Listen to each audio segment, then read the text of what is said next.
लाडकी बहीण योजनेअंतर्गत आजच्या मंत्रिमंडळ बैठकीमध्ये महत्वाचे 2 निर्णय होणे अपेक्षित आहे.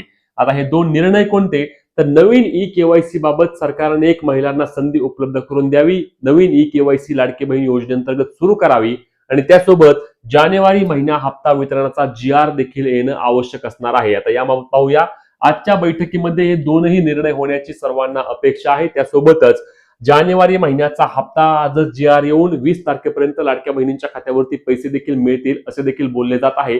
आणि नवीन ई-केवायसी बाबत देखील सर्व मंत्रिमंडळ बैठकीमध्ये चर्चा होऊन त्या संदर्भातील देखील निर्णय होणे अपेक्षित आहे. खरं तर लाडक्या बहिणींच्या वतीने आम्ही मागणी करतोय की 31 मार्च पर्यंत तुम्ही जशी ई-केवायसी एरिडसाठी पर्याय उपलब्ध करून दिला आहे तशीच नवीन ई-केवायसी देखील करावी, जेणेकरून लाखो लाडक्या बहिणी त्या ठिकाणी त्यांची ई-केवायसी करून घेऊन त्यांना देखील योजनेचे पैसे मिळणार आहेत. तुम्हाला याबाबत काय वाटतं नक्की कमेंट करून सांगा. व्हिडिओ शेअर करायला आणि अपडेटसाठी पेजला फॉलो, चॅनलला सबस्क्राईब करा. जय महाराष्ट्र.